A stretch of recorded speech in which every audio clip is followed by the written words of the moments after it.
السلام علیکم ورحمۃ اللہ وبرکاتہ۔ وعلیکم السلام ورحمۃ اللہ وبرکاتہ۔ کیا حال ہے سب کا؟ یہ بتائیے پڑھ کے سوچ کیا رہے تھے؟ سن کے ابھی لیکچر کیا خیال آ رہا تھا آپ کو؟ عام طور پر یہ ہوتا ہے کہ جب بھی کوئی نیا مسئلہ پیش آتا ہے تو لوگ افواہیں پھیلانا شروع کر دیتے ہیں، ڈرانا شروع کر دیتے ہیں، خوف زدہ کرتے ہیں، ایگزیجریٹ کرتے ہیں، چھوٹی باتوں کو بہت بڑا کر کے بتاتے ہیں، پریشان کر دیتے ہیں، جس کو نہیں تکلیف ہوتی اس کو بھی سن کے ہونے لگتی ہے۔ تو ایسی صورت میں کیا ہونا چاہیے؟ کیا ہر موقع کی مناسبت سے قرآن و سنت ہماری رہنمائی کرتا ہے؟ تو سب سے پہلے ہمیں کبھی بھی کوئی مسئلہ زندگی میں پیش آئے تو کس کی طرف رجوع کرنا چاہیے؟ اللہ اور اس کے رسول کی طرف۔ اللہ تعالیٰ نے کیا فرمایا اور اس موقع پر نبی صلی اللہ علیہ وسلم نے کیا کیا؟ اگر یہاں اس موقع پہ وہ ہوتے تو کیا کرتے؟ تو آپ کو فوراً حل ملے گا۔ اگر نہیں معلوم تو جو جانتے ہیں ان سے معلوم کر لیں، اور اگر آپ ان چیزوں پر عمل کریں تو انشاءاللہ تعالی وہ مسئلہ بھی حل ہوگا، اور اگر کسی وجہ سے وہ مسئلہ آپ کے لیے تکلیف دہ بھی ہو گیا تو بھی آپ کو ایسی رہنمائی مل جائے گی کہ آپ بالکل پرسکون ہو جائیں گے۔ زندگی تو ہے امتحانوں کا نام، ایک امتحان نہیں تو دوسرا، دوسرا نہیں تو تیسرا۔ تو اس لیے ایسے تمام مواقع پر صحیح معلومات کا خود ہونا، اپنے لیے ہونا اور پھر دوسروں تک پہنچانا نہایت ضروری ہے، کیونکہ لوگوں میں سب سے زیادہ اچھا انسان وہ ہے جو لوگوں کے لیے زیادہ فائدے کا ہو۔ ٹھیک ہے نا؟ تو ہمیں کیا بننا ہے؟ اللہ کی مخلوق کے لیے فائدے کا بننا ہے، نہ کہ جب وہ بیمار ہو، تکلیف میں ہو تو اس وقت ان کو ڈانٹ ڈپٹ اور اسکولڈنگ، کیونکہ بعض اوقات ایسا ہوتا ہے نا کہ کسی کو زکام ہو جائے، گلا خراب ہو جائے تو مائیں ڈانٹنا شروع کر دیتی ہیں، اور کھاؤ یہ چیز، میں نے منع کیا تھا نا، تو بھئی اب ہو چکا جو ہو چکا، آئندہ کے لیے تو ٹھیک ہے لیکن اب اس کا حل سوچو۔ کہتے ہیں اب کیا پچھتائے ہو جب چڑیا چگ گئی کھیت، اب جو ہونا تھا ہو گیا، اب اگلی چیز کو سوچیں۔ اپنے لیے کیا سوچنا ہے؟ احتیاطی تدابیر، دوسروں کے لیے جو بیمار ہو چکے ہیں ان کے لیے اچھے مشورے، اچھا علاج، اس کے طریقے خود بھی بتانا، خود ڈاکٹر نہیں بن جانا، ان کو ڈاکٹرز کی طرف رہنمائی کرنا۔ لیکن ہوتا یہ ہے کہ جب کوئی وبا پھیلتی ہے تو بعض اوقات ہاسپٹلز، ڈاکٹرز کیا ہوتے ہیں؟ بہت مصروف ہو جاتے ہیں، تو ہر شخص کو وہ ایک آئیڈیل طبی سہولت میسر نہیں ہوتی۔ ہمارے اس ملک میں کتنے فیصد عوام کو طبی سہولتیں میسر ہیں؟ نہ ہونے کے برابر۔ تو بہت سارے لوگ اگر کسی تکلیف میں مبتلا ہو جاتے ہیں تو آلٹرنیٹ میڈیسن کیا ہے اس کا خود بھی پتہ ہونا چاہیے اور دوسروں کی بھی رہنمائی کرنی چاہیے۔ آپ دیکھیے کہ آپ سب ماشاءاللہ پڑھتے ہیں طب نبوی۔ طب نبوی جو ہے، نبی صلی اللہ علیہ وسلم نے جو طب کی باتیں، صحت سے متعلق اصول ہمیں دیے ہیں، اگر ہم ان پر عمل کریں تو ہمیں تو بہت دفعہ ڈاکٹر کے پاس جانا بھی نہ پڑے، اور بہت ساری چیزوں کا علاج تو اس طرح بتا دیا چند مختصر چیزوں میں کہ موت کے سوا ہر چیز کا علاج ہے اس میں۔ بعض چیزوں کے بارے میں آپ نے فرمایا نا کہ موت کے علاوہ ہر چیز کے لیے شفا ہے اس میں، اور شفا ہوتی باذن اللہ ہی ہے۔ چلیے یہ تو ایک بات ہو گئی، اور کیا سیکھا آپ نے؟ جی ابھی ریسنٹلی تعلیم القرآن میں آپ نے ان اللہ لا یستحی ان یضرب مثلا ما بعوضۃ فما فوقها، قرآن مجید میں سب سے پہلی مثال جو کسی جانور کے بارے میں بیان ہوئی ہے وہ بعوضہ ہی کی ہے۔ تو اس سے یہ بات بھی سمجھ میں آتی ہے کہ اللہ سبحانہ وتعالی کی ہر مخلوق جو ہے وہ اس کی اپنی ایک حکمت ہے، اس کے اندر اللہ کی قدرت کی نشانی نظر آتی ہے ہمیں، اور کتنی پاورفل ہے۔ بظاہر دیکھنے میں ایک مکھی کو تو ہلکا کہتے ہیں، مچھر اس سے بھی ہلکا ہے، تو انسان بھاگ کے کہاں جا سکتا ہے؟ کیا ریزن ہے کہ یہ مشکل ہم پر آئی ہے؟ دیکھیے دو چیزیں ہوتی ہیں، ایک تو بعض اوقات کوئی بھی مشکل صرف امتحان کے لیے آتی، کوئی ایز سچ پرٹیکولر ریزن نہیں ہوتی۔ ٹھیک ہے، تعلیم القرآن کی پھر مثال دوں گی، دوسرا پارہ آپ نے شروع کر دیا اور اس میں یہ آیات آئی ہوں گی، وَلَنَبْلُوَنَّكُمْ بِشَيْءٍ مِّنَ الْخَوْفِ وَالْجُوعِ وَنَقْصٍ مِّنَ الْأَمْوَالِ وَالْأَنفُسِ وَالثَّمَرَاتِ، ہے نا یہ؟ کیا معنی ہے اس کا؟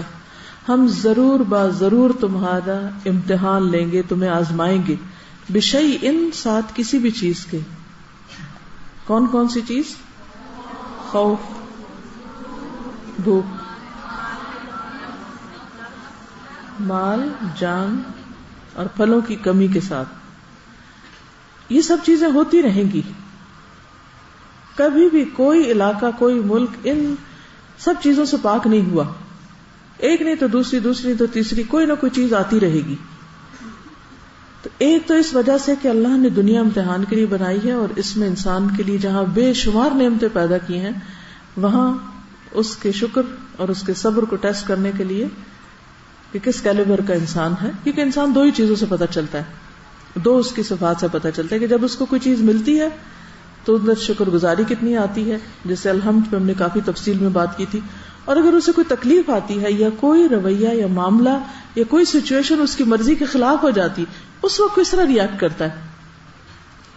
بعض لوگ پورا قرآن پڑھ جاتے ہیں، ناظرہ، تجوید اور تفسیر اور حفظ بھی کرنے لگ جاتے ہیں، اور نماز، نفل، سب کچھ، لیکن ایک چیز مرضی کے خلاف ہوتی ہے، کس طرح ریئیکٹ کرتے ہیں؟ کبھی دیکھا لوگوں کو ریئیکٹ کرتے ہوئے؟ دین پڑھے ہوئے لوگوں کو ریئیکٹ کرتے ہوئے دیکھا کبھی آپ نے؟ آپ کے آس پاس ہیں مثالیں ساری. ذرا سی کسی نے بات نہیں مانی، اس طرح بہیو کریں گے جیسے کوئی ان پڑھ بھی نہ کرے. تو حیرت ہوتی ہے نا اس وقت کہ ان کو کیا ہو گیا، یہ پڑھے لکھے لوگ ہیں. تو جب کوئی ناگوار صورتحال ہمیں پیش آتی ہے تو ہم کرتے کیا ہیں؟ اسی طرح جب یہ 5 چیزوں میں سے کوئی چیز ہمارے سامنے آتی ہے تو ہم کس طرح بہیو کرتے ہیں، کیا معاملہ کرتے ہیں، کیا رویہ ہوتا ہے ہمارا اللہ کے ساتھ اور بندوں کے ساتھ. بندوں کے ساتھ ہمارا کیا معاملہ ہوتا ہے؟ اگر کوئی دوسرا تکلیف میں تو ہم اس کے بارے میں کیا سوچتے ہیں، ہم اس پر کتنا رحم کرتے ہیں، ہم اس کی کتنی ہمدردی کرتے ہیں، ہم اس کو کتنا نفع پہنچاتے ہیں، ہم اس کے کتنے کام آتے ہیں. کوئی بیمار ہے تو کتنی اس کی عادت کرتے ہیں، کتنی کیئر کرتے ہیں. اور اسی طرح اگر خود تکلیف آ گئی اپنے اوپر تو کیا کرتے ہیں. تو یاد رکھیے کہ یہ ساری چیزیں دراصل امتحان ہیں، اور ضروری نہیں کہ ان کے پیچھے کوئی خاص وجہ بھی ہو. اس لیے خصوصاً جب کسی پہ کوئی تکلیف آئے تو کیا کرنا چاہیے؟ یہ سوچنے بیٹھ جانا چاہیے اس نے کون سا گناہ کیا ہے، اور اس کا کون سا جرم ہے، اور اس کی کون سی زیادتی ہے کہ جس کی وجہ سے یہ پکڑ میں آ گیا. عموماً تو لوگ یہی کرنے لگتے ہیں نا. اگر کسی کو بخار ہو گیا لوگ کیا کہتے ہیں، کیا سوچتے ہیں؟ اگر کوئی شخص آپ کے جاننے والوں میں سے، عزیزوں، دوستوں، رشتہ داروں میں سے اگر کوئی اس تکلیف کا شکار ہے تو آپ نے اس کے بارے میں گمان کیسا کیا، کیا سوچا؟ اچھا سوچا یا برا سوچا؟ ہم سب کا بھی تو ٹیسٹ ہو جاتا ہے نا. ہم دوسرے کے بارے میں کیا سوچتے ہیں کہ نہیں، اس پہ تو امتحان آیا، ہم پہ بھی آ گیا. ہمیں اہل ایمان کے بارے میں کیا ظن رکھنا چاہیے، کیا گمان رکھنا چاہیے؟ اچھا گمان رکھنا چاہیے. ہر ایک کو بدگمانی کی نظر سے مت دیکھیں کہ یہ ضرور گناہ گار ہی ہے اور یہ چور ہے اور یہ بہت ہی خراب انسان ہے. اس ذہنیت کو بدلیں، پازیٹو تھنکنگ اپنائیں. اب مثال کے طور پر یہ جو چیزیں ہیں جس میں خوف، بھوک، جان، مال اور پھلوں کے نقصان، آپ کو پتہ ہے اس وقت سبزیاں اور پھل کتنے مہنگے ہو رہے ہیں، خصوصاً وہ جو سندھ میں پیدا ہوتے تھے. اب اللہ نے کہا ہے قرآن میں کہ ہم تمہیں پھلوں کی کمی سے آزمائیں گے. پھلوں میں سبزیاں بھی آ جاتی ہیں، ثمرات جو ہوتے ہیں نا وہ ہر چیز آتی ہے اس میں. کس نے سوچا کہ یہ اللہ کی طرف سے سب کا ایک امتحان ہے، آزمائش ہے ایک، کہ کبھی پھل کم ہوں گے. اب دیکھا کبھی جب زلزلہ آیا، جب پچھلے سال سیلاب آیا، چیزیں مہنگی ہوئی، دودھ، ڈیری کی پروڈکٹس، ہر چیز، کیونکہ جانور مر گئے، بہت کچھ ہوا. وَنَقْصٍ مِّنَ الْأَمْوَالِ، بزنس ختم، والانفس، جانیں، اور جان صرف انسان کی نہیں ہوتی، جانوروں کی بھی ہوتی ہیں. یہ جو گائے بھینسیں مر گئی تھی وہ بھی انفس میں ہی آ جاتی. والثمرات، کیا کرنا چاہیے ایسے موقع پر سب کو؟ وبشر الصابرین، اور صبر کیا ہوتا ہے کہ اللہ کے ہر فیصلے میں بھلائی ہے، اسی میں کچھ خیر ہوگی. الذین اذا اصابتهم مصیبۃ قالوا انا للہ وانا الیہ راجعون اولئک علیہم صلوات من ربهم ورحمہ واولئک هم المہتدون. یہ لوگ ہیں ہدایت یافتہ، یہ سیدھے راستے پر ہیں، ان کی ڈائریکشن اور ان کی سوچ درست ہے. ٹھیک، تو کرنا کیا ہے؟ صبر، اور اس وقت میں بھی اچھی خبر، اچھی بات منہ سے نکالیں. لیکن عام طور پر ہم ہر آزمائش کو صرف عذاب بتاتے ہیں. یہ اللہ کا عذاب ہے جو تم پہ آ گیا، یہ اللہ کا عذاب ہے، اللہ کا عذاب ہے. ٹھیک ہے، عذاب بھی آتے ہیں. اللہ سبحانہ وتعالیٰ نے قوم فرعون کو جب انہوں نے اپنے پیغمبر کو جھٹلایا تو مختلف طرح کے عذاب میں مبتلا کیے تھے. اتفاق سے صبح کی میری تلاوت انہی آیات کی تھی. اللہ تعالیٰ نے آل فرعون کو کس چیز سے آزمایا تھا؟ ان پہ تو عذاب بھیجا تھا. وہ کیا چیزیں تھیں؟ ذرا اس کا بھی کمپیریزن کر لیتے ہیں. وَلَقَدْ أَخَذْنَا آلَ فِرْعَوْنَ بِالسِّنِينَ وَنَقْصٍ مِّنَ الثَّمَرَاتِ لَعَلَّهُمْ يَذَّكَّرُونَ. یہاں بھی نقص من الثمرات ہے. یہ کیا ہے؟ یہ عذاب کی ایک شکل ہے. فَإِذَا جَاءَتْهُمُ الْحَسَنَةُ قَالُوا لَنَا هَٰذِهِ. جب کوئی اچھی چیز آتی تو کہتے ہیں یہ ہمارا حق ہے، we deserve it. وَإِن تُصِبْهُمْ سَيِّئَةٌ يَطَّيَّرُوا بِمُوسَىٰ وَمَن مَّعَهُ. جب کوئی مشکل وقت آتا، کوئی تکلیف آتی تو کس کو الزام دیتے تھے؟ موسیٰ اور جو ان کے ساتھی تھے ان کو الزام دیتے تھے. یہ منحوس ہے، ان کی وجہ سے ہم پہ مشکل آ گئی ہے. اب بھی کیا ہوتا ہے؟ Blame game. جب کوئی مصیبت آتی ہے، جب کوئی آفت آتی ہے، جب کوئی عذاب آتا ہے تو لوگ ایک دوسرے کو بلیم کرنے لگتے ہیں. ہماری سوسائٹی کا یہ طبقہ بہت کرپٹ ہے. ہم پر حکمرانوں کی وجہ سے مشکل آئی ہے. حکمران کہتے ہیں یہ عوام کی وجہ سے آئی ہے، وہ کہتے ہیں یہ مذہبی طبقے کی وجہ سے. پچھلے دنوں جو کچھ ہو رہا تھا اس میں مذہبی طبقہ بہت انوالو کیا جا رہا تھا. کبھی کسی گروپ پہ ہم بلیم کر دیتے ہیں، کبھی کسی پہ کر دیتے ہیں. ایسا ہی ہوتا ہے نا. تو ہونا کیا چاہیے؟ الا انما طائرهم عند الله ولكن اکثرهم لا يعلمون. قرآن مجید میں اللہ تعالیٰ فرماتے ہیں وَكُلَّ إِنسَانٍ أَلْزَمْنَاهُ طَائِرَهُ فِي عُنُقِهِ. ہم نے ہر انسان کی جو نحوست ہے اس کے اپنے گلے میں ڈال رکھی ہے.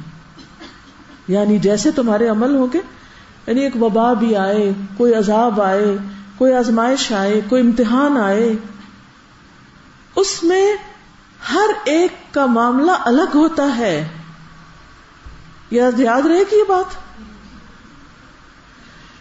ایک وبا پھیلی، کچھ لوگوں کے لیے وہ کیا ہے؟ عذاب ہے، اور کچھ لوگوں کے لیے کیا ہے؟ وہ امتحان ہے، آزمائش ہے. کیونکہ اس وبا میں، اس امتحان میں نیک و بد سب پس جاتے ہیں. جب ایک حدیث میں آتا ہے نا کہ قیامت کے قریب ایک لشکر آئے گا جو کعبہ کو تباہ کرنے کی غرض سے، تو وہ کیا ہوگا ان کا؟ جی، زمین میں دھس جائیں گے. وہ زمین، اب ظاہر ہے اس زمین پر صرف وہی لوگ تو نہیں ہوں گے، اور بھی جو لوکل وہاں رہ رہے ہیں، کوئی یہاں سے گزر رہا ہو تو کچھ ہو تو آس پاس کا علاقہ بھی متاثر ہوتا ہے. تو قیامت کے دن وہ کس طرح اٹھائے جائیں گے؟ ان میں سے ہر ایک اپنی نیت کے ساتھ اٹھایا جائے گا. انما یبعث الناس علی نیاتہم. اب ملک میں کچھ ہو رہا ہے، دنیا میں کچھ ہو رہا ہے، آپ کے گھر میں کچھ ہو رہا ہے، آپ کے شہر میں ہو رہا ہے، بہت سے لوگ وائرس کا شکار ہو رہے ہیں، کوئی بھی انسان اس میں اس کی زد میں آ جاتا ہے. تو اب ہر ایک کو کس کی فکر کرنی چاہیے کہ میرا معاملہ کیا ہے. اب ایک عورت کو بخار تھا، وہ برا بھلا کہہ رہی تھی بخار کو، تو آپ نے اس سے کیا کہا؟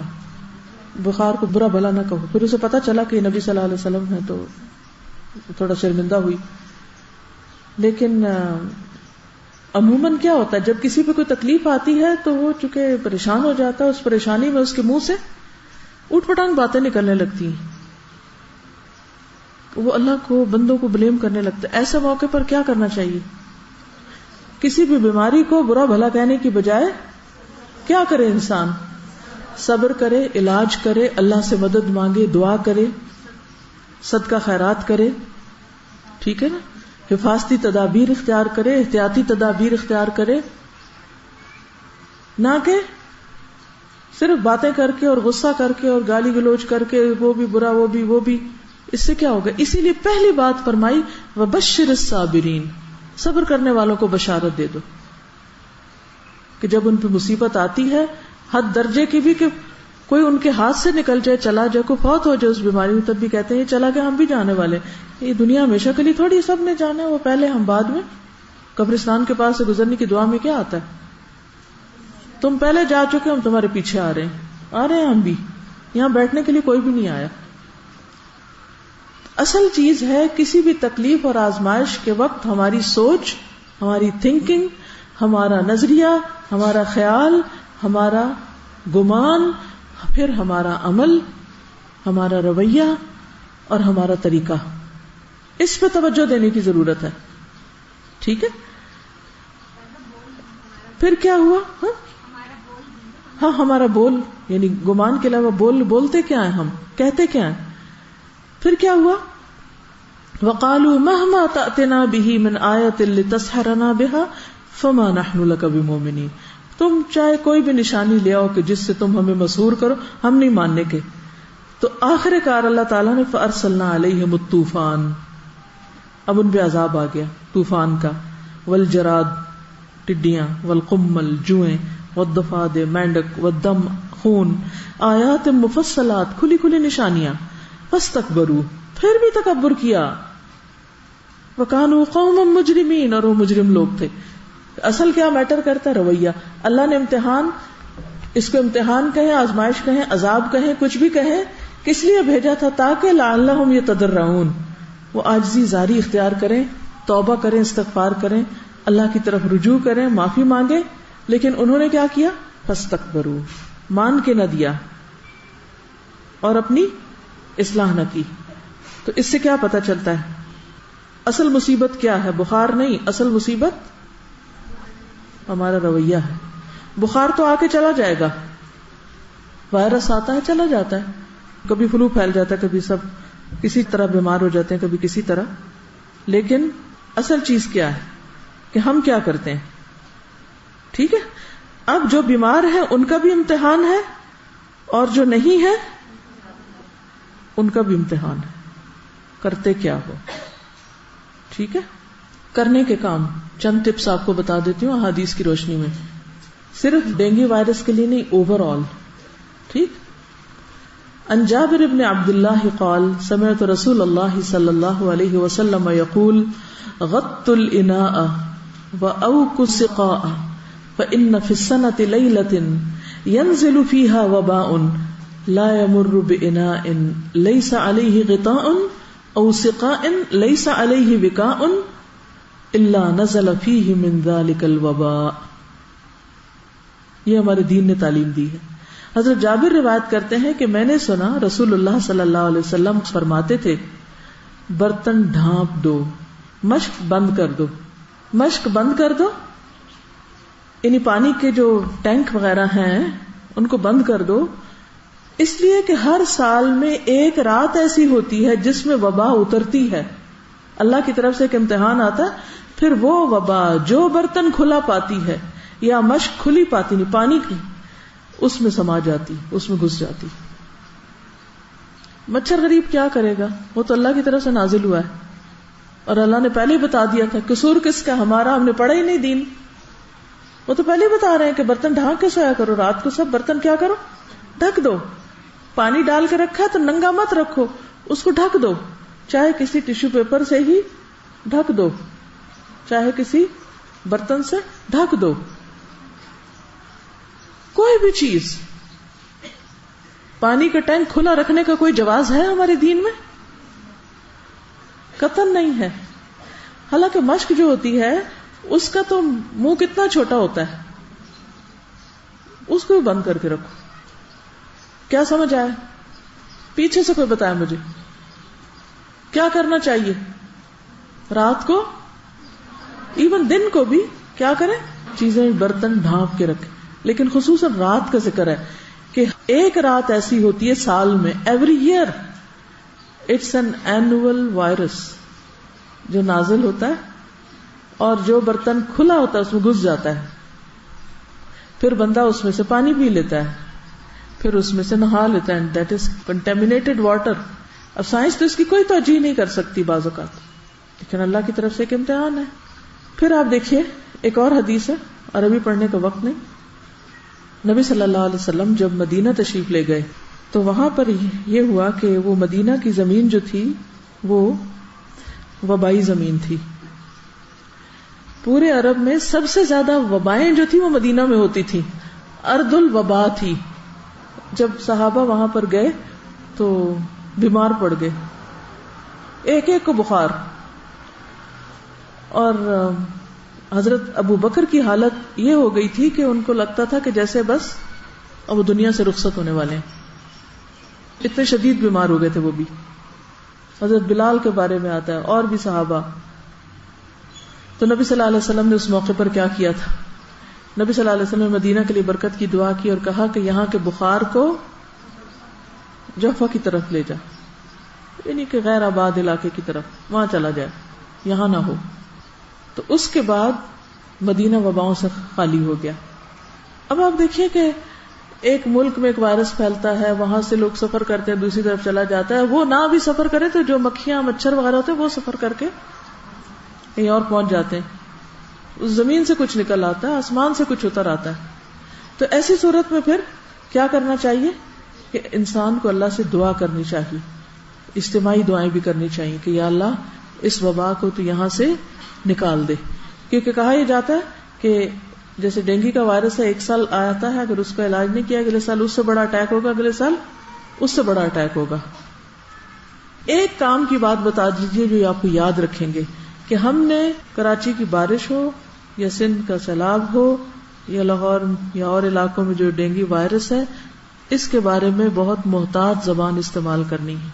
کیا نہیں کہنا اور کیا کہنا ہے یہ بتا دیجیے. کوئی بتائے گا؟ جی. اللہ سے گلہ نہیں کرنا، ان لوگوں کے بارے میں برا گمان نہیں کرنا، ایگزیجریٹ نہیں کرنا، ناشکر پن کے الفاظ نہیں نکالنے، بیماری کو بھی برا بلا نہیں کہنا، ان کے لیے دعا. اور ہاں یہ نہیں کہنا کہ وہ اسی قابل تھے، ضرور کچھ کیا ہوگا نا اس لیے انہی کی شامت آئی ہے. وہاں دیکھا نا کتنی قتل و غارت ہوتی، کتنی خرابیاں ہوتی ہیں، آخر یہ ہونا ہی تھا. وہ کہیں بھی ہو سکتا. خوف ہراس نہیں پھیلانا. جب ان کے بارے میں برا گمان آنے لگے، کسی کے بارے میں بھی، اگر مثلا ہو سکتا ہے آپ کے کسی رشتہ دار کو ایسی کوئی تکلیف ہو یا کوئی کسی خاص علاقے میں، تو آپ کیا کہیں گے کہ یا اللہ ان پر رحم فرما، ان کی بیماری دور کر دے اور ان کے لیے اس بیماری کو ہدایت، نجات، فلاح کا ذریعہ بنا دے. کیونکہ اللہ تعالیٰ جب کسی سے محبت کرتا ہے تو اس کو امتحان میں مبتلا کر دیتا ہے. تو ضروری نہیں ہوتا کہ کسی کا کسی تکلیف میں مبتلا ہونا صرف اس کے گناہوں کا ہی نتیجہ ہو. کون گناہ نہیں کرتا؟ اور کس کو پتا کہ کون کتنی استغفار کرتا ہے، کون اپنے گناہوں پہ کتنا شرمندہ ہے؟ ہم تو نہیں جانتے نا. لہٰذا ہمیں ججمنٹل نہیں ہونا. کیا کہنا ہے؟ ان کے لیے کیا دعا کرنی ہے کہ اللہ ان کے لیے اس بیماری کو اپنے قرب کا ذریعہ بنا دے، ان کی ہدایت کا ذریعہ بنا دے، ان کی اصلاح اور فلاح اور نجات کا ذریعہ بنا دے. جب کبھی بھی آپ بیمار پڑیں یا کسی کو تکلیف میں دیکھیں تو ایک بات یاد رکھیں کہ یہ تقدیر کا حصہ ہے. یہ تکلیف آنی ہی تھی، میرے لیے لکھی تھی. میں نے احتیاط بھی کر لی، میں نے بچنے کی دعائیں بھی پڑھ لی، سب کچھ کر لیا. اس کے باوجود وہ آ گئی. میں نے برتن بھی ڈھانک لیے، میں نے بسم اللہ الذی لا یضر مع اسمہ شیء فی الارض ولا فی السماء وهو السمیع العلیم بھی پڑھ لی. پھر میں نے کسی کو دیکھا کہ وہ بیمار ہے تو اس وقت بھی ایک دعا پڑھنے کو بتائی گئی ہے نا. وہ کیا ہے؟ الحمدللہ الذی عافانی، وہ بھی پڑھی تھی میں نے ساری تدبیریں کی تھی. پھر کیوں بیمار ہو گئی؟ تو بات یہ ہے کہ امتحان یا آزمائش یہ تقدیر کا ایک حصہ ہے. اللہ تعالیٰ بندے کو ٹیسٹ کرتا ہے. ایک حدیث میں آتا ہے، مسند احمد کی حدیث ہے، عن ابی الدرداء عن النبی صلی اللہ علیہ وسلم قال لكل شيء حقیقة وما بلغ عبد حقیقة الایمان حتى يعلم ان ما اصابه لم يكن ليخطئه وما اخطأه لم يكن ليصيبه. حضرت ابو درداء سے مروی ہے کہ نبی صلی اللہ علیہ وسلم نے فرمایا ہر چیز کی ایک حقیقت ہوتی ہے. ہر چیز کی ایک حقیقت ہوتی. کیا مطلب اس کا؟ اس کی ایک بنیاد ہوتی ہے، اس کی کور ہوتی، کور کہہ لیں، جس کے ساتھ وہ چیز بندھی بھی ہوتی ہے. یا اس کی فوٹیج ہوتی ہے, یا اس کی بنیاد ہوتی ہے, بیس ہوتی ہے, یا اس کی ایک ریالٹی ہوتی ہے, اس کے اندر ایک خاص سچائی ہوتی ہے, یا جہاں سے وہ اوریجنیٹ ہوتی ہے. اور کوئی شخص اس وقت تک ایمان کی حقیقت کو نہیں پہنچ سکتا. یعنی ایمان کی بھی ایک حقیقت ہے. ایمان ٹیسٹ ہوتا ہے ہر بندے کا, ایمان کا امتحان ہوتا ہے کہ کوئی شخص کتنا مومن ہے, اس کا ایمان ہے یا نہیں, یا کتنا ہے. تو کوئی شخص اس وقت تک ایمان کی حقیقت کو نہیں پہنچ سکتا, سچا ایمان نہیں پا سکتا, جب تک اسے یہ یقین نہ ہو جائے کہ اسے جو تکلیف پہنچی ہے وہ اس سے خطا نہیں ہو سکتی تھی, یعنی اس کے لیے لکھی ہوئی تھی, اور جو چیز خطا ہو گئی یعنی اس کو نہیں لگی, وہ اسے نہیں پہنچ سکتی تھی. یہ یقین اور یہ ایمان انسان کے اندر ایک ایسا اطمینان اور سکون اور خوشی پیدا کر دیتا ہے کہ جس سے مایوسی ختم ہو جاتی ہے, پریشانی اور ایک عجیب سی گھبراہٹ اور بے چینی, اور خاص طور پر جب انسان تکلیف میں اور دوسرے آس پاس سب ٹھیک ہوں تو سوچتا ہے کہ میں ہی کیوں, مجھ پہ کیوں مشکل آ گئی. یعنی بہت سارے لوگ بیٹھے ہوئے ہیں, ایک کو کوئی وائرس اٹیک کر گیا, باقی بچ گئے سارے, تو مجھ پہ آ کے کیوں اٹیک ہوا؟ یہ میرے لیے لکھا ہوا تھا, اور یہ اللہ کے اذن سے ہوا, اس کی مشیت سے ہوا, اس نے چاہا تو ہوا. ما شاء اللہ کان وما لم یشاء لم یکن. اور اللہ کی مشیت اس کی حکمت پر مبنی ہوتی ہے. اس کا کیا مطلب ہے کہ جو اللہ چاہتا ہے وہ ظلم سے نہیں چاہتا. وما اللہ یرید ظلما للعباد. اللہ بندوں کے ساتھ ظلم کا ارادہ نہیں رکھتا. اگر وہ کسی تک کوئی کسی تکلیف کے پہنچنے کی اذن دیتا ہے, اجازت دیتا ہے کہ ہاں پہنچ جائے, وہ اس کو لگ جائے جا کے, تو اس کے پیچھے کوئی حکمت ہوتی. سم ٹائم ہمیں سمجھ آ جاتی, سم ٹائم ہمیں سمجھ نہیں آتی, اور ہم پریشان ہو اٹھتے ہیں کہ میرے ساتھ ایسا کیوں ہوا. کبھی آپ نے کسی کو یہ کہتے ہوئے سنا, وائی می؟ بہت دفعہ کہتے ہیں نا, وائی می, میرے ساتھ یہ کیوں ہو گیا.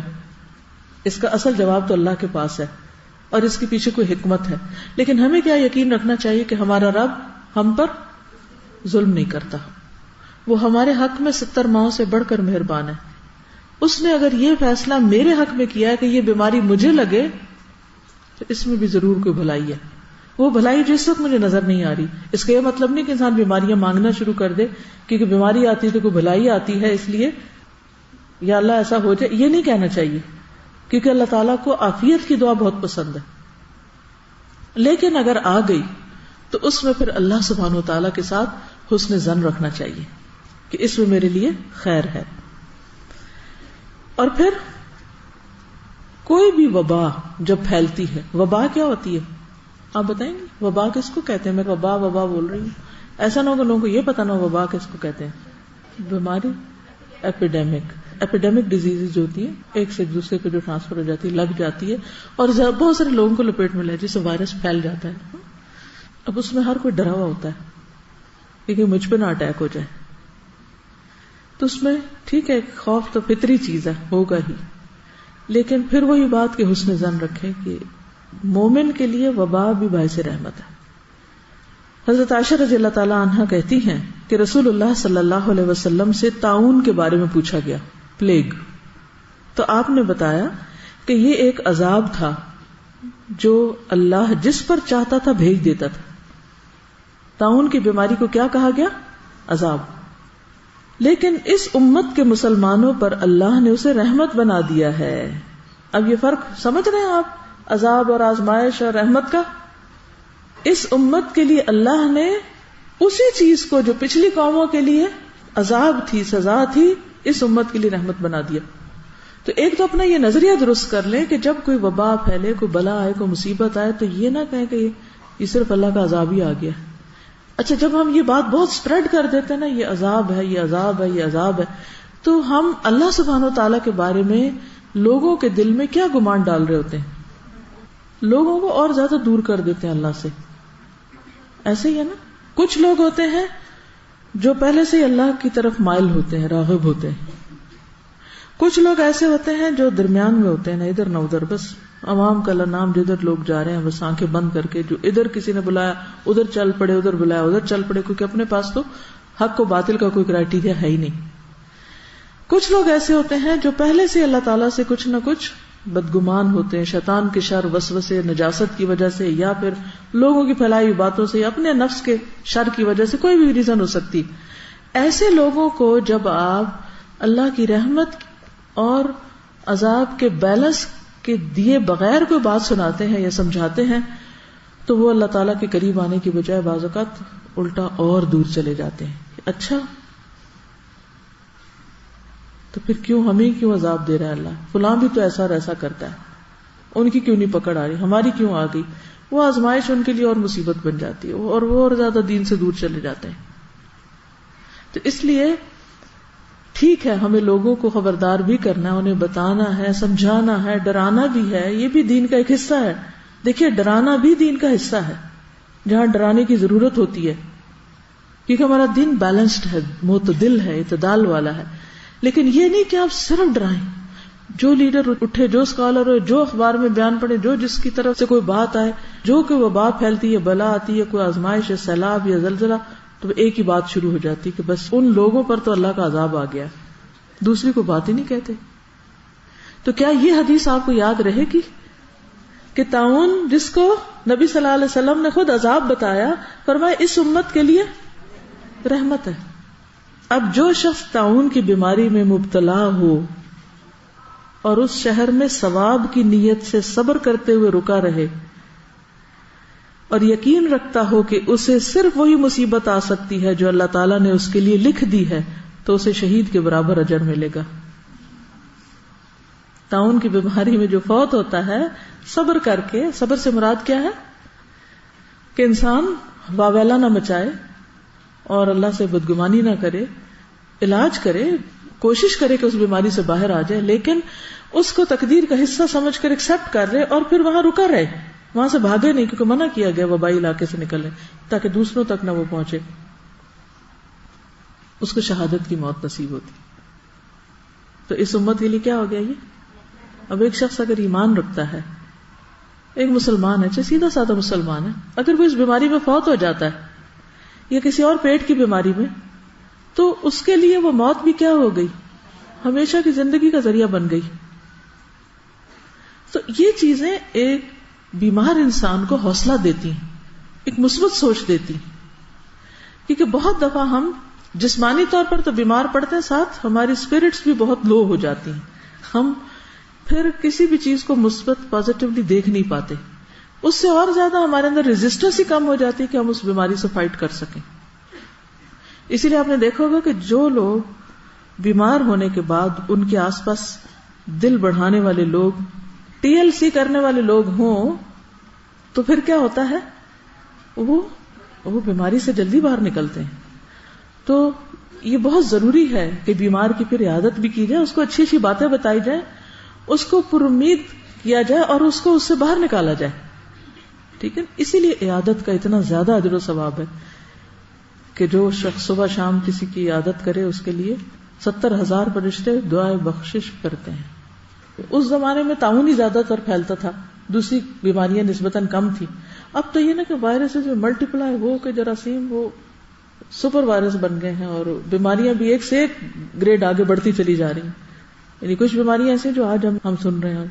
اچھا، جب حج اور عمرے پہ آپ کو جانے کے اتفاق ہوتا، آپ دیکھیں گے کہ پوری دنیا سے لوگ وائرسز لے کے آتے ہیں اور پھر وہ وہاں ایک اور رنگ اختیار کرتے ہیں. اور یہ اللہ کی خاص رحمت ہوتی ہے کہ پھر گھر جا کے ٹھیک بھی ہو جاتے ہیں لوگ. کوئی یہ نہیں کہتا حج کر کے مر گیا، اللہ ہے کہ جس کی موت آئی ہو تو اکا دکا گھر پہ بیٹھتا تو اس نے مرنا ہی تھا. لیکن ضروری نہیں ہے کہ کوئی بیماری لگ کے انسان کو مصیبت میں ہی مبتلا کرے، اس کے لیے خیر کا بھی باعث بن جاتی. ڈر سے حج سے پرہیز نہ کرے کہ وہاں وائرسز ہوتے ہیں. ان مال عسری یسرا. پھر اسی طرح یہ ہے کہ جب پھر انسان بیمار ہو تو دعا کرے. نبی صلی اللہ علیہ وسلم نے فرمایا دعا اس مصیبت کے لیے بھی فائدہ مند ہے جو نازل ہو چکی اور اس کے لیے بھی جو بھی نازل نہیں ہوئی. جن کو بیماری لگ چکی وہ بھی دعا کریں اور جو بچے ہوئے ہیں وہ بھی دعا کریں. لہذا اے اللہ کے بندو دعا کو لازم پکڑو. پھر ہے صدقہ کرنا. نبی صلی اللہ علیہ وسلم نے فرمایا داؤوا مرضاکم بالصدقہ. اپنے مریضوں کا علاج صدقے کے ذریعے کرو. ہمارے ہاں عام طور پر صدقہ کیا جاتا ہے، لیکن کس کا؟ کالے بکرے کا. تو شرط نہیں ہے، بنی اسرائیل کی طرح گائے کا رنگ مقرر نہیں کیا گیا، مشکل میں نہیں ڈالا گیا. جو مل جائے اس کو کرو، بکرا کرو، بکری کرو، کچھ بھی کرو جو میسر ہے. لیکن صدقہ جو ہے یہ علاج بتایا گیا ہے بیماریوں کا، چاہے روحانی بیماریاں ہو، چاہے ڈپریشن ہو، چاہے دل کی پریشانی ہو، چاہے کوئی جسمانی مرض ہو.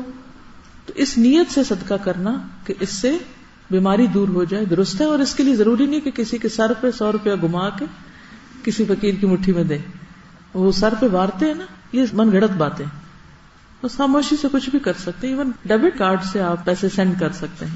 حضرت عثمان بن عفان کہتے ہیں کہ میں نے رسول اللہ صلی اللہ علیہ وسلم سے سنا، آپ فرماتے تھے جس نے شام کو بسم اللہ الذی لا یضر مع اسمہ شیء فی الارض ولا فی السماء وهو السمیع العلیم 3 بار پڑھ لی، اسے صبح تک اچانک مصیبت نہیں آئے گی. اور جس نے صبح کے وقت 3 بار یہ دعا پڑھ لی، اسے شام تک کوئی اچانک مصیبت نہیں آئے گی. اس لیے دن کے دونوں کناروں پر یا رات کے دونوں کناروں پر کیا کریں؟ 3 بار یہ دعا پڑھتے رہیں. حفاظت کی دعائیں پڑھیں، اللہ سے عافیت کا سوال کریں. اللہم انی اسألک العافیۃ فی الدنیا والآخرہ، اللہم انی اسألک العفو والعافیۃ فی دینی و دنیای و اہلی و مالی، اللہم استر عوراتی و آمن روعاتی، اللہم احفظنی من بین یدی و من خلفی وعن یمینی وعن شمالی ومن فوقی واعوذ بعظمتک ان اغتال من تحتی. یہ دعا صبح شام کی دعاؤں میں وإیاک نستعین میں لکھی ہوئی ہے، اس کو آپ زبانی یاد کر لیجیے. صبح شام ایک دفعہ پڑھیے تو انشاءاللہ بہت سی چیزوں سے آپ حفاظت میں رہیں گے. ماشاءاللہ بہت لوگوں کو آتی، جن کو نہیں آتی وہ پیچھے نہ رہیں، ٹھیک ہے، وہ بھی یاد کر لیں. پھر اسی طرح یہ ہے کہ جب ایسی گھبراہٹ ہو، بیمار کو بے چینی ہو، اضطراب ہو کہ اس کو چین نہ آ رہا ہو، تو اس وقت حضرت اسماء بنت امیس کہتی ہے کہ رسول اللہ صلی اللہ علیہ وسلم نے مجھ سے فرمایا کیا میں تمہیں ایسے کلمات نہ سکھاؤں جو تم مصیبت اور تکلیف کے وقت پڑھو تو پھر کیا ہوگا؟ تکلیف اور ٹینشن دور ہو جائے گی. یہ آگے حدیث کے الفاظ نہیں ہیں، آپ نے صرف اتنا فرمایا تھا الا اعلمکی کلمات تقولینہن عند الکرب او فی الکرب. تکلیف کے وقت یہ ذکر کرو، یہ نبی صلی اللہ علیہ وسلم کا سکھایا ہوا ذکر. تو مریض کو آپ یہ لفظ 4 سکھا دیں. کیا ہے؟ اللہ اللہ ربی. یہ پہلے ہی آتا ہوگا مریض کو، بس کہلوا دیں اس کو، اللہ اللہ ربی لا اشرک بہ شیئا. یہ خاص طور پہ بیماری میں اس لیے پڑھنے چاہیے کہ اس وقت انسان کو طرح طرح کے مشورے ملتے ہیں. اس بابے کے پاس چلے جائیں، یہ تعویذ باندھ لیں، یہ گرے لگا کے یوں کر لیں، اس کا نظر اس طرح اتار دیں، لال مرچیں جلا لیں وغیرہ وغیرہ. تو اس سے یہ ہے کہ انسان کو پھر کیا فائدہ ہوتا ہے؟ جب کہتا نا انسان میں کسی کو شریک نہیں ٹھہراتا، تو اس سے انسان کے لیے ایک سکون اور راحت کا باعث ہوتا ہے، اور انسان غلط طریقہ علاج سے بھی بچ جاتا ہے. جب کوئی بیمار ہوتا ہے نا، اس کو شیطان یہ وسوسہ ضرور ڈالتا ہے کہ تمہیں نظر لگی ہے، جادو ہوگی. ضروری تو نہیں کہ جادو ہوگی، تو پھر وہ بندہ بدگمانی کرنے لگتا ہے، اچھا کون ہوگا، میرے خیال ہے یہ، اور اپنے قریب والوں میں بدگمانی شروع کر دیتا ہے. تو پھر اس سے ایک تو انسان کی جان جائے اور دوسرا ایمان جائے، تو یہ بہت نقصان دہ چیز ہے، اس سے بچنا چاہیے. ہر قسم کے کرب، تکلیف، پریشانی، بیماری میں عام طور پہ یہ سوچا جاتا ہے، تو ساتھ ہی یہ پڑھنا چاہیے کہ اللہ میں شرک سے بچنا چاہتا ہوں، کیونکہ شیطان اس وقت زیادہ حملہ آور ہوتا ہے جب انسان کمزور ہوتا ہے کسی بھی وجہ سے، چاہے غم سے، کہ دکھ، پریشانی، کرب، بیماری وغیرہ کی وجہ سے. ایک اور بات یاد رکھیے کہ جو آپ کا حوصلہ بڑھائے گی کہ کسی بھی تکلیف کا آنا اللہ کی ناراضگی نہیں بلکہ اللہ کی محبت کا ذریعہ بھی ہے. حدیث میں آتا ہے نبی صلی اللہ علیہ وسلم نے فرمایا بڑا اجر بڑی مصیبت کے ساتھ ہوتا ہے. بڑا اجر بڑی مصیبت کے ساتھ. اور بے شک اللہ جب کسی قوم سے محبت کرتا ہے، اللہ جب کسی قوم سے محبت کرتا ہے تو اسے کسی مصیبت میں مبتلا کر دیتا ہے. کتنی مثبت سوچ پیدا کی گئی. تو جو کوئی اس پر اللہ کی رضا کے لیے راضی ہو گیا کہ اچھا اللہ میں نے قبول کر لیا، آپ راضی تو میں بھی راضی، اس کے لیے رضا ہے، اللہ اس سے اور راضی ہو جاتا ہے. اور جو اس سے ناخوش ہوا، وائی می، تو اس کے لیے اللہ کی ناخوشی ہے. مثلا آپ کسی کے بارے میں سوچ رہے ہیں کہ اچھا یہ فلاں شخص، اس کو یہ تکلیف ہے، ضرور اس نے کوئی غلط کام کیا ہوگا اور اس پر اسی وجہ سے اللہ کی طرف سے کوئی سزا آ گئی ہے، عذاب آ گیا ہے، مصیبت آ گئی. حالانکہ ہو سکتا ہے کہ یہ بات آپ کی بالکل 100% غلط ہو. اس شخص پر وہ تکلیف اللہ کی محبت کی علامت کے طور پر آئی ہو. ہم کون ہیں؟ اسی لیے کہتے ہیں نا کہ ججمنٹل نہیں ہونا چاہیے. ہمیں کوئی حق نہیں پہنچتا کہ ہم کسی کے بارے میں کوئی فیصلہ کریں، کوئی فتویٰ دیں. سمجھ گئے؟ کیا ہم ایسے ہی سوچتے ہیں جو یہ حدیثیں بتاتی ہیں؟ اسی طرح سوچتے ہیں؟ ہمارا معاشرہ اسی طرح سوچتا ہے؟ کیا واقعی ہم مسلمان ہیں؟ ہم اسلام کے مطابق زندگی بسر کر رہے ہیں؟ ہم قرآن و سنت کے مطابق زندگی بسر کر رہے ہیں؟ ہماری سوچیں بالکل الٹ ہوتی ہیں. کوئی بیمار ہو، کسی پہ تکلیف آ جائے، کسی کا کوئی فوت ہو جائے، کسی چیز سے کوئی محروم ہو جائے، تو ہم کہتے ہیں آ گیا نا اللہ کی پکڑ میں. اسی طرح انہیں کہ ضرور ایسی بدگمانی کریں گے کہ یہ اللہ کی طرف سے اس کو سزا مل رہی ہے. اب ہمیں کیا پتا سزا مل رہی ہے، اللہ کی اور محبت میں اضافہ ہو رہا ہے. بدگمانی نہ کریں. اور پھر یہ ہے کہ کچھ چیزیں تو ہمارے کنٹرول میں ہوتی ہیں کہ ہم ان کو روک لیں، اور کچھ تو نہیں ہوتی. آپ حالات تو تبدیل نہیں کر سکتے، لیکن آپ کو وہ طریقے آنے چاہیے کہ آپ اپنے آپ کو پرسکون کر سکیں، آپ کام رہ سکیں، آپ امن میں رہ سکیں.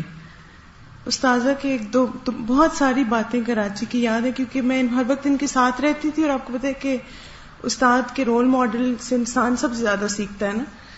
ہوا یہ کہ ہماری کلاس ختم ہوئی، جو پہلے سال ہم کراچی گئے تو بہت زیادہ آپ کو پتہ ہے اپوزیشن بھی تھی، لوگ نیگیٹو باتیں کرتے تھے. تو ایک خاتون آئی نا، اور انہوں نے بہت استاذہ کو برا بھلا کہنا اسٹیج پہ کھڑے ہو کے نا، اور کہتی آپ یہ کیا کر رہی ہیں اور وغیرہ وغیرہ. بہت مثلا اتنا ہارشلی وہ بولی کہ ہمیں ہو رہا تھا کہ ہم جا کے اس کو چپ کروا دیں. اچھا بولتی رہی، پھر استاذہ اتر گئی، وہ ایسے کھڑی ہوئی تھی. تو استاذہ اس کو کہتی آپ ذرا ہٹیں گی، میں نماز پڑھ لوں. اچھا استاذہ گئی، استاذہ نے نماز شروع کر دی، اور آپ یقین کریں اس عورت کا منہ کھلا ہوا تھا کہ یہ کیا ہوا نا، کوئی جواب نہیں دیا، کچھ بھی نہیں. تو مجھے اتنا اچھا لگا تھا اس وقت، میں نے کہا کہ واقعی یہ صبر کی عملی شکل ہے نا. عموماً یہ ہوتا ہے کہ ہم صفائیاں پیش کرنا شروع کر دیتے ہیں یا ڈیفینسو ہو جاتے ہیں، لیکن خاموشی سے. اور وہ مجھے بہت مزہ آیا کہ استاذہ نے ہٹنگ کی میں نماز پڑھ لوں، کیونکہ قرآن میں یہ سکھایا گیا نا وَاسْتَعِینُوا بِالصَّبْرِ وَالصَّلَاةِ. اس طرح میں کلاس لے رہی تھی تو مجھے کسی نے کلاس کے بعد اٹھی، تو ایک ہماری بہن ہے کراچی میں ہی ہوتی ہے، وہ آئی تو ان کی آنکھوں میں آنسو، کہتے آپ کے بیٹے کو چوٹ لگی اور اسے ہاسپٹل لے کے گئے. تو میں کچھ کر رہی تھی یا کوئی میٹنگ کر رہی تھی کچھ، ان کا اچھا. تھوڑی دیر میں لمحے کے لیے رک کے میں نے دعا دل میں پڑھی، اور اس کے بعد میں نے اپنا کام شروع کر دیا. اور اپنے روٹین ٹائم پہ جب میں گھر کی، میں نے کہا اگر وہ ہاسپٹل جا چکا ہے تو میں کیا کر سکتی ہوں پیچھے جا کے، سوائے اس کے کہ میں جاؤں اور مجھے دیکھ کے رونا شروع کر دے. کیونکہ بچے ویسے بالکل صبر حوصلے میں ہوتے ہیں، لیکن جب مائیں نظر آتی ہیں تو وہ لیٹ جاتے ہیں اور وہ چیخنے چلانے لگتے ہیں. لیکن جب انہیں پتا ہو کہ اس قسم کی ان کو کوئی پیمپرنگ ہونی کوئی نہیں، تو وہ پھر اپنے آپ کو سنبھالے رکھتے. میں بچپن سے جب بچے چھوٹے ہوتے تھے، جب بچہ گرتا تھا تو میں ادھر دیکھنے لگتی تھی، خود اٹھنا سیکھے. ہم کب تک ان کو اٹھاتے رہیں گے؟ مشکل ہو جاتی ہے. تو بہرحال جب میں گھر گئی تو وہ ہاسپٹل سے آ چکا تھا، تو بھاگتا بھاگتا آ کے میرے ساتھ چمٹ گیا. وہ نشان آج تک ہے، اس کا کٹ لگا تھا کافی سارا. لیکن یہ ہے کہ تو زندگی میں خود پرسکون رہنا سیکھیں. لوگ نہیں بدلیں گے، نہ ان کی عادتیں بدلیں گی، وہ آپ کو تنگ کر کے پریشان کر کے خوش ہوں گے. بہت سے لوگ یا خود فرسٹریٹ ہوتے ہیں، پریشان ہوتے ہیں، تو وہ آپ کو ساری فرسٹریشن آپ پہ نکالنا چاہتے ہیں. نکال لیں. اب یہ جس مذکورہ خاتون کا ذکر ہو رہا ہے وہ اس لیے نہیں آئی تھی کہ وہ مجھ سے کوئی حل چاہتی تھی یا مجھ سے کوئی جواب چاہتی تھی. پتہ چل جاتا نا باتیں کرنے والا، وہ صرف اپنی فرسٹریشن نکالنا چاہتی تھی. انہوں نے نکال لی، میں نے سن لی، بات ختم ہو گئی. اب مجھے نماز پڑھنی تھی، نماز شروع کر دی. اسی طرح بہت سے لوگ، آپ کو اگر کوئی نعمت مل رہی ہے، خوشی مل رہی ہے، آپ پرسکون ہیں، تو وہ آپ کو سکون تباہ کرنا چاہتے ہیں. اور خاص طور پر شیطان لوگوں کے پیچھے لگ جاتا ہے کہ جو دین کا کام کر رہا ہے اس کو بے سکون کر دو، اس کو اتنی باتیں سناؤ، اس کے اوپر ایسی ایسی غلط تنقید کرو کہ وہ اتنا پریشان ہو کہ اپنا کام چھوڑ دے. جب انسان اللہ کے فضل سے یہ تہیا کر لے کہ جو مرضی کوئی کر لے، میرے ساتھ میرا اللہ ہے، کوئی نقصان نہیں دے سکتا، نہ کوئی میرا رازق ہے نہ میرا کوئی مالک ہے. میں یہ جو کچھ کریں یہ اللہ کا کام ہے، اللہ کا وعدہ ہے، وہ خود اس کی حفاظت کرے گا. تو جب کبھی بہت زیادہ تنگ ہوتے ہیں نا حالات، تو میں کہتی ہوں اللہ تعالیٰ، عبد المطلب نے اپنے اونٹ لیے تھے، چلے گئے تھے اور کہا تھا یہ تیرا گھر ہے، تو خود سنبھال اس کو. تو اللہ کا کام ہے نا، اللہ کا وعدہ بھی ہے، ان تنصر اللہ ینصرکم. اگر ہمیں یہ سعادت ملتی ہے کہ ہم اللہ کی مدد کریں، اللہ ہماری کرے گا، ضرور کرے گا، کیوں نہیں کرے گا. وہ اپنے دشمنوں کی مدد کرتا ہے، ان کو کھانے کو دیتا ہے، دوستوں کو نہیں دے گا، کیسے نہیں دے گا. تو ہر قسم کے حالات میں، چاہے کوئی بیماری ہو چاہے کچھ ہو، اس میں یہ گر سیکھ لیں کہ آپ نے کس طرح پرسکون رہنا ہے. وہ آپ کے اندر کا ٹھہراؤ یا اپنے اندر کا اطمینان جو ہے وہ باقی رہے، باقی سب چلتا رہے گا. اور آپ اپنے رب سے اس حال میں ملیں کہ فرشتہ یہ پکار لے کر آئے، یا ایتھا النفس المطمئنہ ارجعی الی ربک راضیۃ مرضیہ، وہ اس کے لیے تیار رہے کہ مجھے نفس مطمئنہ کے طور پر دنیا سے رخصت ہونا ہے. اب جب میں پلٹ کر پچھلے دن میں اپنی صفائی کر رہی تھی، شیلفوں کی شفٹنگ ہوئی، ادھر کی بہت ساری چیزیں اکٹھی ہو گئی، تو میں اب تھوڑا تھوڑا کر کے چیزوں کو سارٹ آؤٹ کریں. جب میں پچھلی چیزیں، کوئی خط ہیں، کوئی کچھ ہے تو میں پڑھتی ہوں، میں سوچتی ہوں ان کی کیا ویلیو ہے، ان کی کیا حقیقت ہے. اگر کوئی تعریف کا خط لکھ دیتا ہے کسی وقت، تو اس وقت پڑھ کے بندہ اگر تھوڑی دیر خوش ہو جائے اور اس کے بعد وہ کاغذوں میں دب جائے، یا کسی وقت کوئی اگر تنقید کا لکھ دیتا ہے اور وہ بھی پڑھ کے کاغذوں میں دب جائے اور ڈسٹ پڑ جائے اس پر، 10 سال بعد آپ اس کو نکال کے دیکھیں کیا حقیقت ہے اس کی. کوئی ہے؟ کچھ بھی نہیں. کدھر گئے لکھنے والے؟ کہاں گئی باتیں؟ کچھ بھی نہیں. اصل فائدہ اس چیز کا جو آخرت میں فائدہ دے جائے. تو اس لیے پریشان ہونا چھوڑیے، اور جب یہ یقین آ جائے کہ تکلیف اللہ کی طرف سے ہے. قرآن پاک میں بھی آتا نا، ما اصاب من مصیبت الا باذن اللہ ومن یؤمن باللہ یہد قلبہ واللہ بکل شیء علیم. جو بھی مصیبت آئی ہے اللہ کے اذن سے آئی ہے، اس کے اذن کے بغیر آ ہی نہیں سکتی تھی. اچھا اللہ نے اجازت دے دی تجھے مجھ تک پہنچنے کی، تو وجہ ہے کوئی، ضرور کوئی اس کے پیچھے مقصد ہے. وہ سمجھنے کی کوشش کرو، اللہ میرے دل پہ حکمت القاء کر دے کہ مجھے سمجھا دے کہ یہ ہوا کیوں. جیسے حضرت ابراہیم علیہ السلام نے کہا تھا نا، ربی ارینی کیف تحیی الموتى، اللہ مجھے دکھا دے تو مردوں کو کیسے زندہ کرے گا. قال اولم تؤمن، ابراہیم یقین نہیں؟ قال بلا، کیوں نہیں، بالکل ہے. ولکن لیطمئن قلبی، سب ایمان ہے، یقین ہے، سب ٹھیک ہے، بس مجھے اس کی وجہ بتا دے، مجھے ریزن سمجھ آ جائے. لیطمئن قلبی، تاکہ میرا دل اطمینان میں آ جائے. تو یہ جو اطمینان قلب ہے اس کو ہاتھ سے نہ جانے دیں. تو اس آیت سے مراد کیا ہے کہ جب مصیبت آتی ہے تو انسان یقین کر لیتا ہے کہ مصیبت اللہ کی طرف سے آئی ہے، پھر اس پر اللہ سے راضی ہونے کا اظہار کرتا ہے کہ اللہ میں راضی ہوں، میں آپ سے ناراض نہیں ہوں. اس سے اللہ تعالیٰ بندے کو ایسا ایمان، ایسی ٹھنڈک دل کی نصیب کرتا ہے کہ اس کی لذت وہ ہر وقت اپنے دل میں محسوس کرتا ہے. اور آپ کو پتا ہے زبان کی لذت تو ہم خرید سکتے ہیں بازار سے، دل کی لذت نہیں خرید سکتے کہیں سے. یہ آتی ہے مشکلات پر صبر کر کے اللہ سے پر امید رہ کر. اور پھر اللہ کا وعدہ ہے ان اللہ مع الصابرین، جو صبر کرتا ہے اس کو اللہ کی مدد حاصل ہو جاتی، اللہ ان لوگوں کے ساتھ ہے. اور پھر واللہ یحب الصابرین، اللہ کو صبر کرنے والے پسند ہیں، اللہ ان سے محبت کرتا ہے. جب آپ صبر کرتے ہیں اللہ آپ سے محبت کرتا ہے. اس سے بڑی کوئی چیز چاہیے کہ اللہ آپ سے محبت کر رہا ہو؟ بہت بڑی نعمت ہے. اور پھر آخرت میں کیا ملے گا؟ انما یوفی الصابرون اجرہم بغیر حساب. یہ کیسے ہوتا ہے؟ نہ وہ ناپا جائے گا، نہ تولا جائے گا، نہ گنا جائے گا. بغیر حساب کیا ہوتا ہے؟ لکھ لیں 3 لفظ، یاد رکھیے، نہ ناپا جائے گا، نہ تولا جائے گا، نہ گنا جائے گا. کبھی کوئی چیز ایسی ملی آپ کو، جائیں بازار کہ دکاندار کے اچھا جو دینا ہے پیسہ دے دیں اور جتنا چاہیے اٹھا لیں، دنیا میں پیسے کوئی نہیں دیتا. ماں بھی دیتی ہے نا تو کھانا حساب کا ہی دیتی ہے, بس یہ تیرے حصے کا, اسی میں کام چلا. یہ منتھلی پاکٹ منی. تو صبر کرنے والوں کو کیا ملے گا؟ نہ ناپا جائے گا, نہ تولا جائے گا, نہ گنا جائے گا. کتنا ہوگا پھر وہ؟ بے حساب. بے حساب. یہ کس پر اجر ہے؟ صبر پر. اور صبر کیا ہے؟ بس روک لو اس وقت اپنے آپ کو, منفی رد عمل نہ کرو.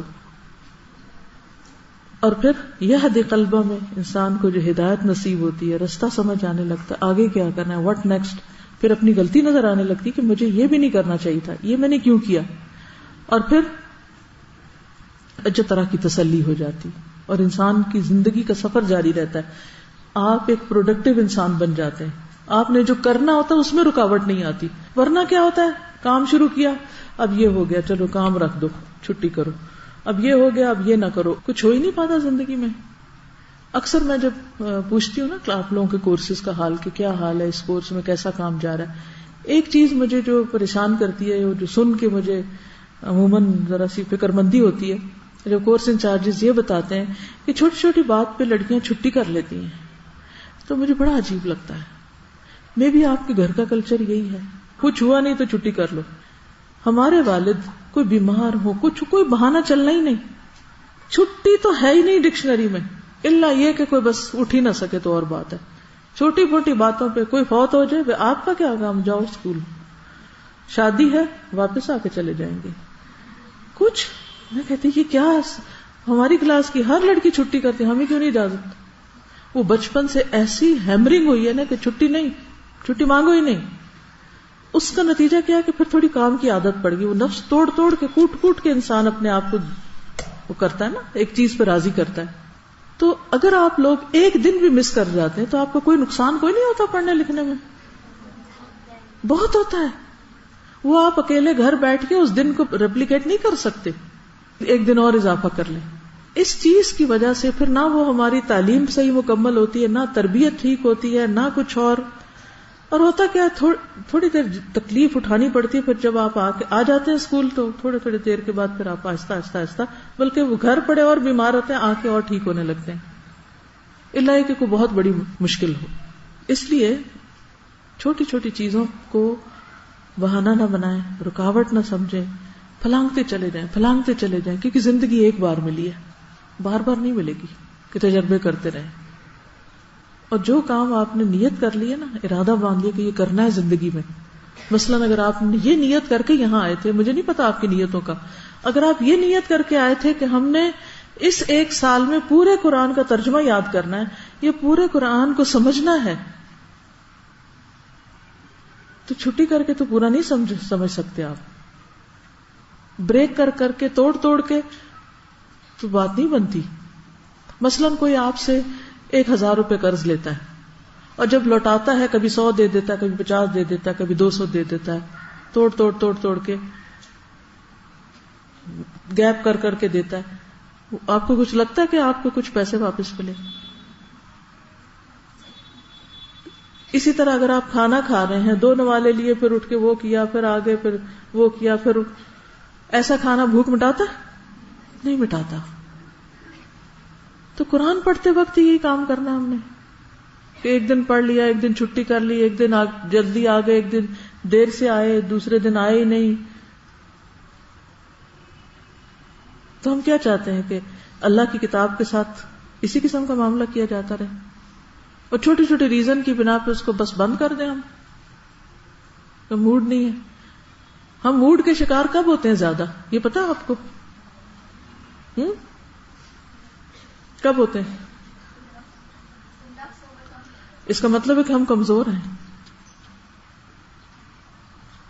یہ تو بہت ویک پرسنالٹی کی علامت ہے, موڈی ہونا اور موڈ کا شکار ہو جانا. کبھی میرا موڈ ہی نہیں ہے, بس میرا دل نہیں چاہ رہا. یہ کیا بات ہوئی؟ نہیں چاہ رہا تو منائے اپنے آپ کو, یہ تو کرنا ہے. تو دنیا میں اگر کوئی تکلیف آ جاتی ہے تو یہ اللہ کی بھلائی کا ارادہ ہوتا ہے, کیونکہ ایک حدیث میں آتا ہے کہ اللہ تعالیٰ جب کسی کے ساتھ شر کا ارادہ کرتا ہے تو اس کے گناہوں کو قیامت تک کے لیے مؤخر کر دیتا ہے, اس کو ڈیلے کر دیتا ہے, کہ مزے کر لے دنیا میں خوب. یہ سوال بہت دفعہ اٹھتا ہے نا کہ ہم مسلمان ہیں، ایمان والے ہیں، نمازیں بھی پڑھتے ہیں، پھر بھی تکلیفیں آتی ہیں، اور اس کے مقابلے میں فلاں شخص جو ہے وہ تو سارے ہی غلط کام کرتے اس کے باوجود موج کر رہا ہے. یہ بہت لوگ یہ سوال کرتے ہیں، بچے اکثر پوچھتے ہیں کیا فائدہ ایماندار بننے کا اور کیا فائدہ سچ بولنے کا جب زندگی میں کچھ ملے ہی نہ انسان کو. نہیں، اللہ تعالیٰ کا وہ ایک ٹیسٹ ہوتا ہے کہ اب تم سچ بولتے ہو یا جھوٹ بولتے ہو، اور پھر دیکھتا ہے اس کے بعد جو آپ کو دنیا میں ملنا وہ مل کے رہے گا. ہاں، آخرت کے لیے اگر کسی کو دنیا میں سزا نہیں مل رہی تو وہ جمع ہو رہی ہے. اس کے غلط کاموں کے باوجود اگر وہ اس کو ڈھیل ملی ہوئی ہے تو وہ دراصل اس کی پکڑ ہے ایک طرح سے. اچھا، بخار کے بارے میں شاید حدیث پتہ نہیں میں نے سنائی نہیں، وبا کی تو سنائی تھی، چونکہ ڈینگی کے بارے میں بات ہو رہی تھی اور بخار کی خصوصاً. تو حدیث میں آتا ہے، حضرت ابو ہریرہ سے روایت ہے کہ رسول اللہ صلی اللہ علیہ وسلم ایک مریض جسے بخار تھا اس کی تیمارداری کے لیے تشریف لے گئے. میں بھی آپ کے ساتھ تھا. آپ نے اس سے فرمایا خوش ہو جاؤ، ابشر. اب آپ کسی ڈینگی کے مریض کو جا کے کہیں خوش ہو جاؤ تو وہ ایک لگائے گا آپ کو، اچھا، لیکن آپ نے فرمایا خوش ہو جاؤ. یہ ایک بہت زبردست کارنامہ ہے نبی صلی اللہ علیہ وسلم کا کہ ہر ڈیفیکلٹ مشکل سے مشکل وقت کو آپ نے آسان بنا دیا. یہ ہمارے دین کی آسانی کا خوشخبری ہے. اللہ تعالیٰ فرماتے ہیں کہ یہ بخار میری آگ ہے جسے میں اپنے بندہ مومن پر دنیا میں مسلط کرتا ہوں تاکہ اس کی آخرت والی آگ کے عذاب کا بدل بن جائے. یہ گرمی بخار کی دنیا میں آخرت کے عذاب کا بدل بن جاتا ہے، گناہوں کو جھاڑنے کا ذریعہ بن جاتا ہے. ایسا ہے کہ سیلاب زدہ لوگوں کے لیے آپ کو شاید کلاسز میں بتایا بھی گیا ہو کہ ہم سب اپنا اپنا حصہ ڈالیں اور اپنی طرف سے کچھ نہ کچھ ضرور بھجوائیں. میں یہ چاہوں گی کہ ہر کلاس اور ہر آفس اپنا اپنا فنڈ اپنی جگہ کلیکٹ کر کے اس کو جمع کرا دیں، پھر ہم and of the month report share کر لیں گے کہ کس نے کتنا کیا مقابلہ. ٹھیک ہے؟ اوکے، جزاکم اللہ خیرا.